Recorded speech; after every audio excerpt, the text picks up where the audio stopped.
আমি বুঝলাম না, আব্বা আমারে বিয়া করাইতেছে নাকি? ফটকে এত সুন্দর পাত্রী দেখাইলো, তাও সুত মানে বলা না করলো। যাইতাছি, আজকে বিয়া না করাইলে আর খবর আছে। বা আব্বা, চিল্লাইতেছো কে? তুমি তো বিয়া করাইতা না? মেয়ে তো দেখতেছি বিয়া তো করামু। পাগল হয়ে গেছো তো। কতদিন ধরে খালি ঘুরাইতাছি না আমারে। মেয়ে দেখতেছি তো, মেয়ে মিললে বিয়া করামু। তুমি আমারে 2 দিনের ভিতর বিয়া করাইবা, আমি কিচ্ছু জানি না। তুমি যাও, আমি ঘটককে ফোন দিয়েছি, ফোন দিয়ে আমি এই বিষয়টা দেখতেছি। তো না, তুমি খালি কও আমার বিয়া করা না। এর আগে একটা মেয়ে এবার এবার করাই আর মু, যাও তুমি। এর আগে একটা মেয়ে দেখলাম কত সুন্দর, তুমি না করলা কেন লাগে না করলা আমি বুঝলাম না। আচ্ছা যাও, আমি দেখতেছি, ঘটককে ফোন দিয়ে আনতেছি। আচ্ছা আমি যাবো।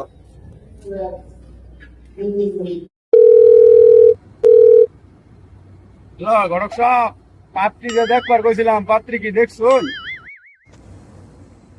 আগে ভাতৃ দেখলাম, আমি তো শুনতে ভাবতেছি না করছিলাম কিয়া। এখন তো ভাতৃ দেখে যাবো আমি। আচ্ছা আমি দাঁড়ান, আমি 5 মিনিট আইতাছি। ভাতৃ তো চেহারা তেমন ভালো না, কান্না খোলা ঘুমতেন তো আয়ু আচ্ছা, তোমার আর ফোন দিয়েছি। দেখতেছি আমি। দাঁড়ান, আমি আইতাছি আইতাছি। হ্যাঁ আব্বা আয় বসছি কই। এই তোমার আঙ্কেলের ছবি দেখাবো, যাও ছবিটা আমি পছন্দ করি।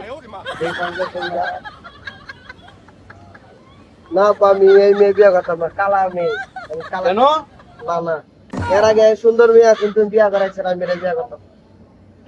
তোর এই মেয়ে বিয়া করা লাগবে। তুই খারাপ, আমি ঘটকের কথা কই আছি। এই সুতমার নিপুলারে বিশ্বাস নাই, কি কহুনি।